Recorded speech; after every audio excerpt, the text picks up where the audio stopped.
What up, guys? Boy, Mr. Downtown Ray Melo, and you're listening to the Entertainment Report on iHeartRadio, live from Dubai for Tuesday, October 9th, 2018, delivering some major stories and trends going on in the world of entertainment and beyond. You can follow the show on Facebook, Twitter, or Instagram. Facebook.com/Entertainment Report with Ray Melo, that's RAYMELO, on Twitter at The Enter Report, or on Instagram at The Entertainment Report. You can listen to the show anytime you want on iHeartRadio. Just go to iHeart.com or your iHeart phone app, search for The Entertainment Report, and it'll take you to the page. Norman Reedus says he is still adapting to life without Andrew Lincoln on the set of the zombie apocalypse drama The Walking Dead. Season 9 premiered Sunday, and although Lincoln's hero Rick Grimes is still very much alive, the actor confirmed he has filmed his last episode in the United States because he wants to spend more time with his wife and children in their native England. Reedus, who plays Daryl Dixon on The Walking Dead, told the crowd at the New York Comic Con Saturday night that he misses his friend terribly after working together since the show began nearly a decade ago. Reedus says, "We kind of had a pact at one point that we wouldn't leave without each other, but I understood him leaving. He used to come to my trailer to eat lunch every day, so the day after he left, I went back with my lunch in my trailer, and I just kind of sat there." He said Lincoln got fake blood on one of his chairs the last time he was in the trailer. Reedus says, "I still won't let anyone clean the chair. It's really disgusting." His castmate Dina Guerrero added, he also had a coffee mug that Andy drank out of that has blood on the outside of it that he won't let anyone wash off. Reedus says, "That's also disgusting." Lincoln joked, "It's one of the most romantic things I've ever heard." In a related story, producer Gale Anne Hurd said she would love to see the outgoing Walking Dead star Andrew Lincoln appear in her horror anthology series Lore now that he has more time on his hands. Hurd was at the New York Comic Con Friday to promote Season 2 of Lore, which is based on Aaron Mankin's podcast and scheduled to begin streaming episodes on Amazon October 19th. The Exorcist Sean Crouch is the showrunner. Asked if possible, Lincoln might someday appear in the hour-long standalone story of Lore, which shoots in Europe, Hurd told UPI, "Oh my God, from your lips to Andy's ears." Crouch agreed, "We would love that." Hurd added, "That's the thing. When you have an anthology and you're shooting 5 to 6 days, you get to work with a Thomas Kretschmann and Jürgen Prochnow or Doug Bradley. This amazing cast that we have because of the commitment is not 7 years of your life." Hurd was with her longtime collaborator Lincoln and his Walking Dead co-stars at the New York Comic Con panel discussion at Madison Square Garden Saturday night.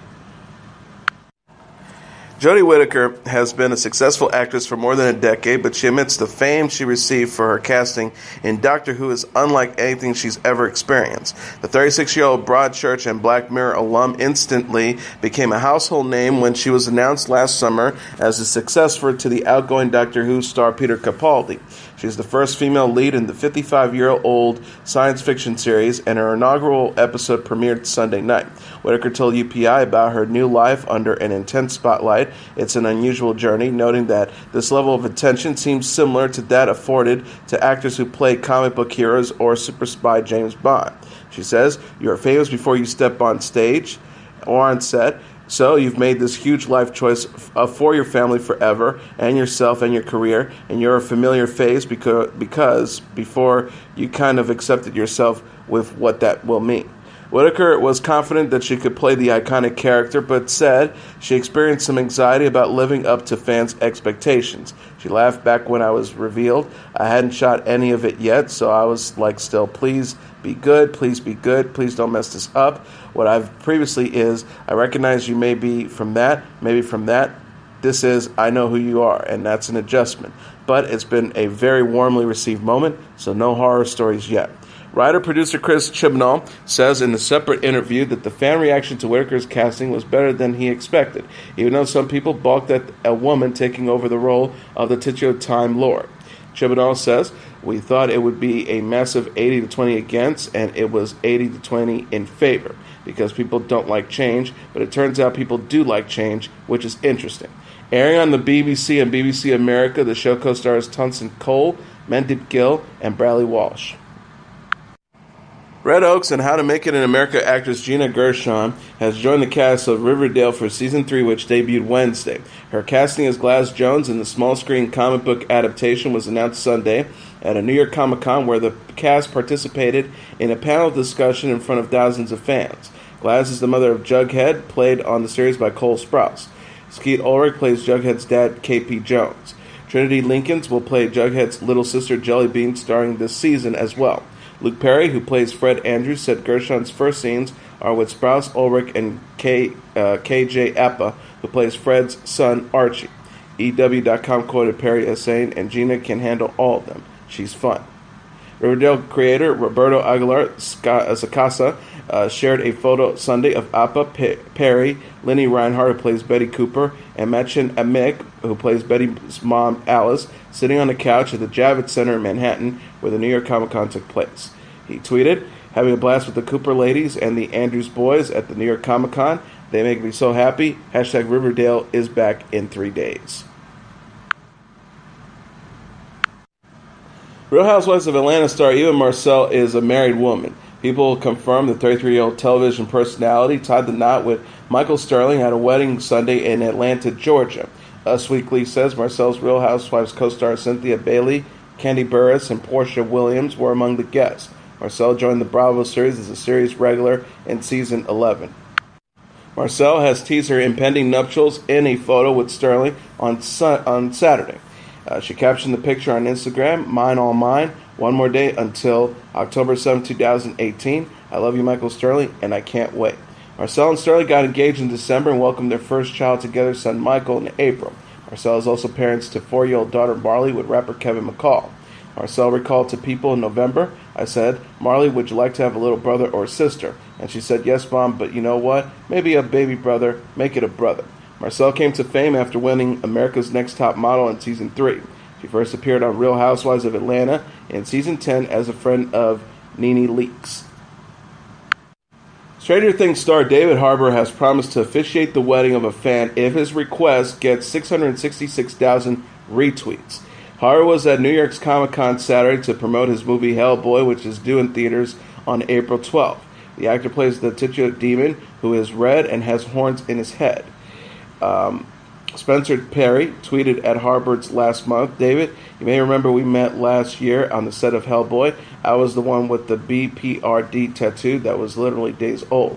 I'm getting married in March at Carly Lane. How many retweets for you to officiate as Hellboy?" Harbour responded with the post on his own Saturday. He wrote, 666,000 of these tweets. Big Red officiates full gear in his saintly best. Impossible number. Think of how difficult it will be for me to get this character ordained by a Christian church. P.S. I'll knock it off 500,000 if you can get at Art of Mignola to read a poem at the service. Mike Mignola is the creator of Hellboy comic books on which Harbour's movie is based. Brooklyn Nine-Nine star Stephanie Beatriz is a married woman. Entertainment Tonight confirmed the 37-year-old actress tied the knot with Brad Haas at a wedding Saturday in Los Angeles. Beatriz's Brooklyn Nine-Nine co-stars Melissa Fumero and Chelsea Peretti were among the 300 guests. Peretti shared a photo from the nuptials Saturday on Instagram. She wrote alongside the 2 heart emojis, hashtag Steph and Brad. Beatriz told People that she had an LA-themed celebration to honor the city where she and Haas fell in love. The couple incorporated the theme into their decor and menu. Beatriz said, "The wedding is our reflection of all the stuff that we love about LA. We're doing a lot of theatrical recreations of our favorite stuff, like the flora and the fauna of LA. How no matter the time of year, something is blooming." She also added, "We're doing a lot of fun, cool surprises. We are recreating the entrance into the Beverly Hills Hotel." Beatriz also honored the Brooklyn Nine-Nine and her character Rosa Diaz with her wedding dress. She says, "There was a dress I came across called the Rosa. I'm not even kidding you." Brooklyn Nine-Nine will air its 6th season on NBC. Peretti, who portrays Gina Linetti, announced last week that she will leave the series partway through the season. Former first daughter Barbara Bush is a married woman. People reported Bush, the 36-year-old daughter of President George W. Bush and former First Lady Laura Bush, tied the knot with Craig Coyne at an intimate wedding Sunday in Kennebunkport, Maine.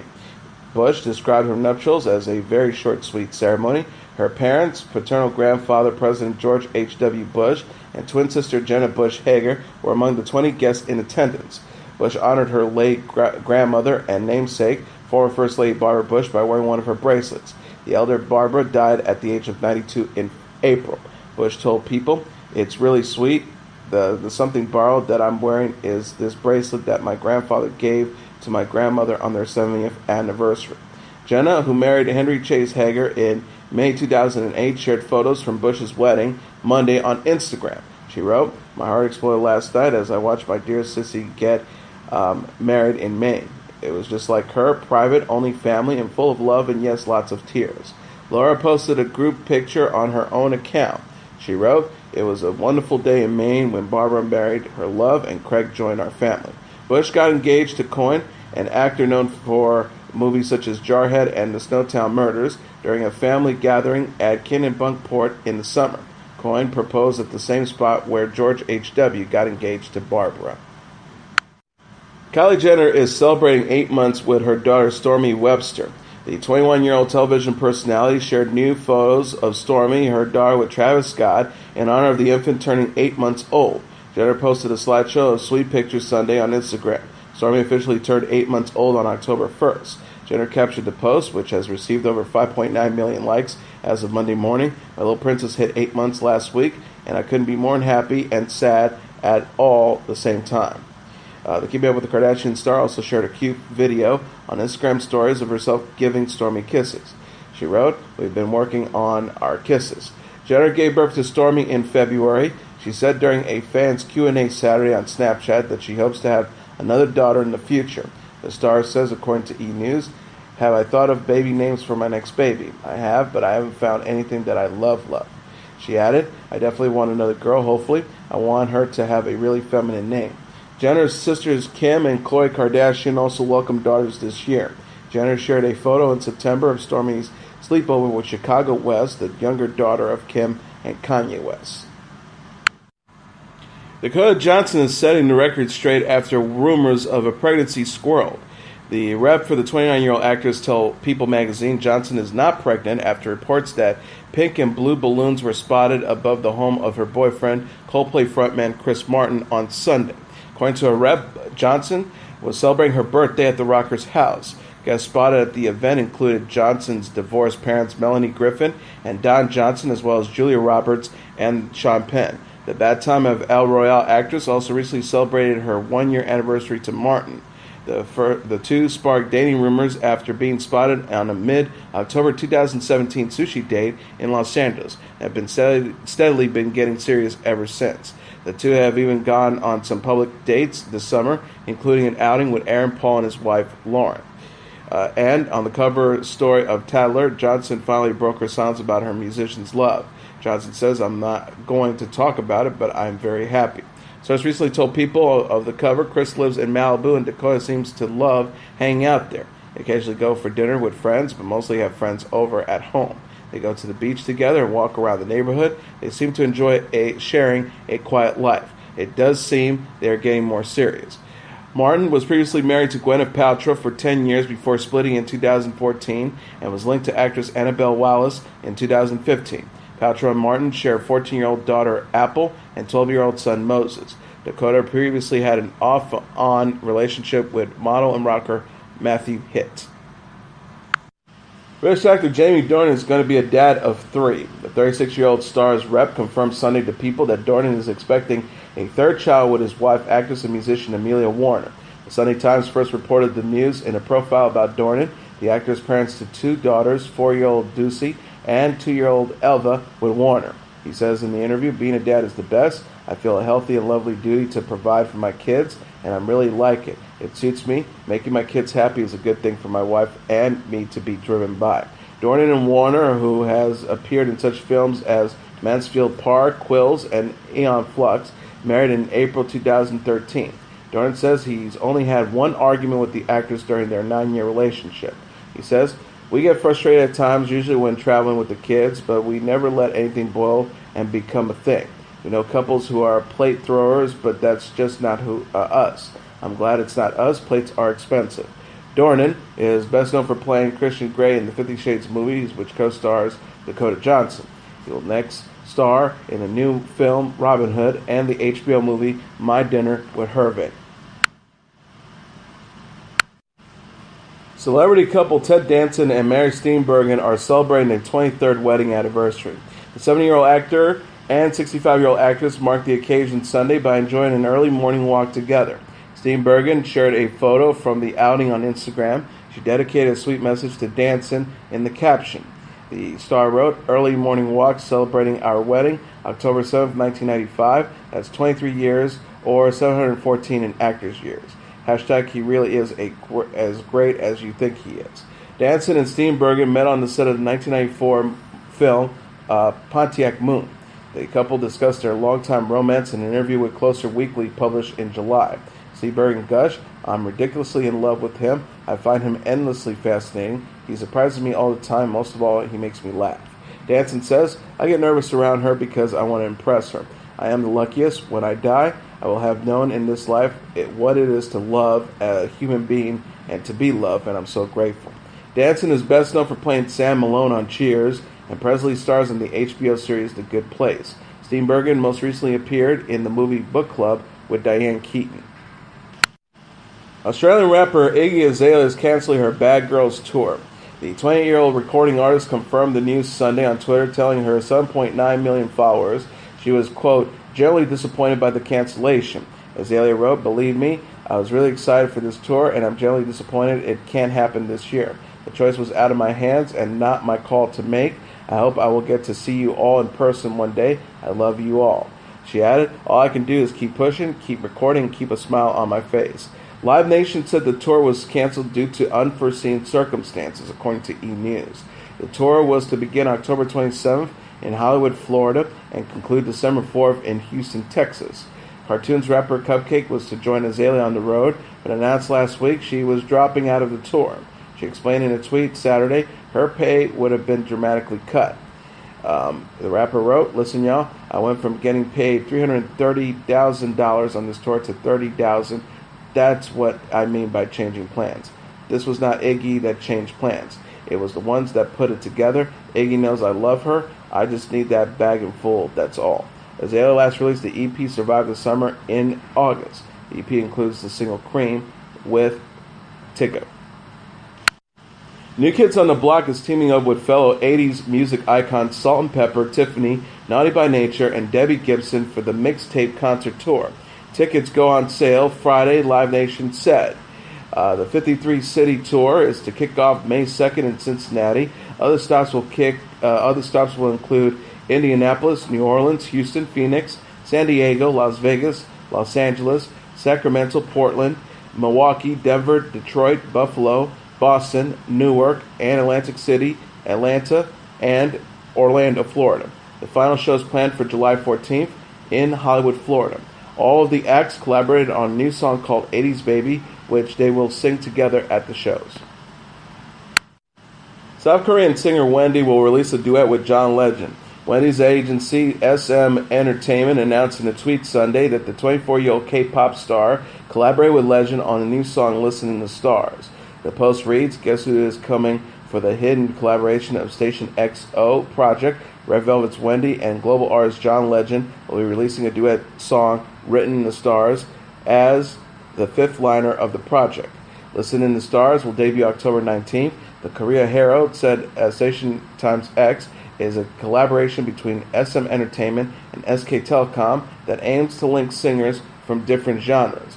Wendy, a member of the girl group Red Velvet, confirmed the news of the duet in a video with Legend on the group's official Twitter account. She captioned the post, hashtag Station Times 0, John Legend times Wendy, Written in the Stars, October 19th, 2018, 6 p.m. Wendy came to fame with Red Velvet, which last released the EP Summer Magic in August. She has released several solo singles, including Spring Love with Eric Nam and One Summer with Yang Do-il. The K-pop sensation BTS will receive a South Korean Presidential Medal of Cultural Merit, the presidential office said on Monday. A spokesperson for President Kim Il-kyung said in a brief in a briefing on Monday, the government decided to award members of BTS the Wagwon Order of Cultural Merit for their contributions to spreading Korean culture overseas and promotion of pop culture. BTS will become the youngest and first K-pop group to receive their highest cultural award. South Korean Prime Minister Lee Nak-yeon also said BTS has made a great contribution to promote not only Korean culture but also Korean language Hangul, as many of its fans sing along BTS songs in the Korean language.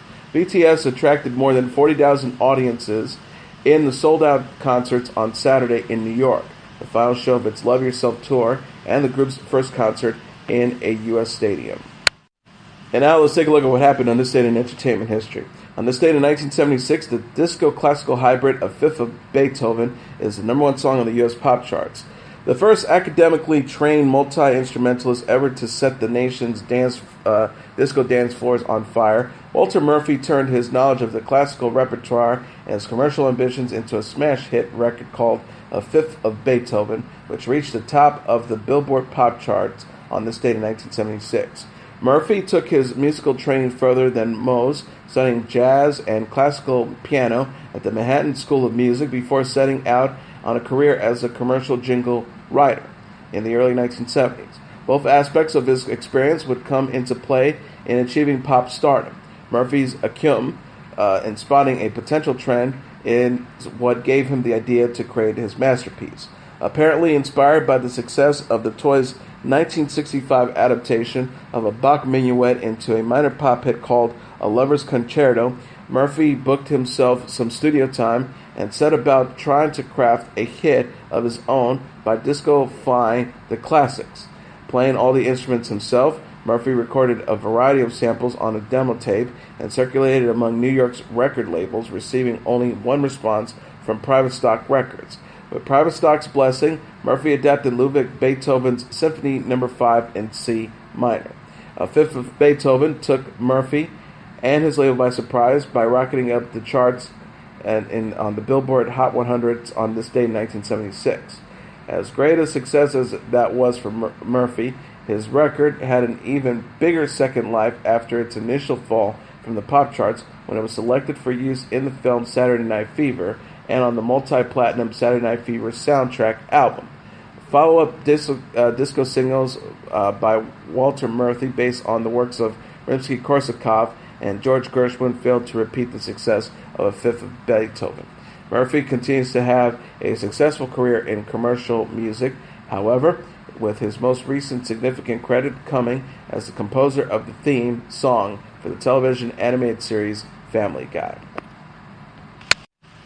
Also on this date in 2001, Footloose Steel Magnolias director Herbert Ross dies. On this date in 2001, Herbert Ross, a Broadway choreographer turned movie director whose credits include The Goodbye Girl, The Turning Point, Footloose, and Steel Magnolias, dies at the age of 74 in New York City. Ross was born on May 13, 1927 in Brooklyn, New York. As a young man, he became interested in performing, a choice that came to cause considerable tension within the family. According to his obituary in the New York Times, telling his family that he was staying with relatives in New York one summer, Mr. Ross instead joined a theatrical troupe that toured the Deep South. When he came home and told his father that he intended to drop out of high school and join the theater permanently, his father tried to talk them out of it, and they parted bitterly. That very night, his father died of a heart attack. In the 1950s, Ross began working as a choreographer, creating ballets as well as Broadway dance numbers. He was instrumental in Barbra Streisand's early career, according to the Times, choreographing the famous Mrs. Marmelstein number in the 1962 Broadway musical I Can Get It For You Wholesale, which is widely credited with jump-starting her stage career. Ross was the choreographer for 1968's Funny Girl and went on to direct Streisand in 1970's The Owl and the Pussycat, co-starring George Segal, and 1975's Funny Lady, the sequel to Funny Girl, which featured James Caan. Ross also choreographed such films as Inside Daisy Clover with Natalie Wood and 1967's Dr. Dolittle. Ross made his big-screen directorial debut with 1969's Goodbye, Mr. Chips, starring Peter O'Toole and Petula Clark. He went on to direct 1972's Play It Again, Sam, based on a Woody Allen play and featuring Allen and Diane Keaton. In 1975, Ross collaborated with Neil Simon on The Sunshine Boys, starring George Burns and Walter Matthau as a pair of vaudeville comedians who reunite after a long estrangement. The movie, based on the Simon play of the same name, earned 4 Academy Award nominations and an Oscar for Burns as Best Actor. Ross also directed Simon's screenplay, The Goodbye Girl, in 1977, starring Richard Dreyfuss and Marsha Mason. The movie was nominated for 5 Oscars, including Best Picture, and Dreyfuss collected an Oscar for Best Actor. Ross and Simon also collaborated on California Suite, which featured an ensemble cast that included Alan Alda, Michael Caine, Bill Cosby, Jane Fonda, Walter Matthau, Elaine May, Richard Pryor, and Maggie Smith. I Ought to Be in Pictures in 1982, featuring Matthau, and Max Duggan returns in 1983 with Mason, Jason Robards, Donald Sutherland, and Matthew Broderick. In 1976, Ross helmed Sherlock Holmes' Sigmund Freud mystery, The 7% Solution. His next film was 1977's The Turning Point, a ballet world drama starring Shirley MacLaine, Anne Bancroft, and Mikhail Baryshnikov. The film earned 11 Academy Award nominations, including Best Picture and Best Director. Ross directed Steve Martin's in 1981's Pennies from Heaven and had a big box office hit with another dance-themed movie, 1984's Footloose, starring Kevin Bacon as a dance-loving teen in a town where dancing is forbidden. The film launched Bacon's career. Ross's next big box office success was 1989's Steel Magnolia, which featured an all-star cast including Sally Field, Shirley MacLaine, Dolly Parton, Olympia Dukakis, Daryl Hannah, and then up-and-coming actress Julia Roberts, who earned an Oscar nod for Best Supporting Actress. The director's final film was 1995's Boys on the Side, with Drew Barrymore, Whoopi Goldberg, and Mary Louise Parker. Ross was married to dancer Nora Kay from 1959 until her death in 1987. In 1988, he wed Lee Radziwill, the sister of Jacqueline Kennedy Onassis. The pair divorced shortly before Ross's death. And that is your entertainment report for Tuesday, October 9th, 2018. I'm your host, Mr. Downtown Ray Melo. I'll be back tomorrow to deliver some major stories and trends going on in the world of entertainment and beyond. You can follow the show on Facebook, Twitter, or Instagram. Facebook.com/The Entertainment Report with Ray Melo. That's RAYMELO. On Twitter at The Enter Report, or on Instagram at The Entertainment Report. You can listen to this episode or any previous episodes of The Entertainment Report anytime you want on iHeartRadio. Just go to iHeart.com or your iHeart phone app, search for The Entertainment Report, and it'll take you to the page. Good night, and God bless you all.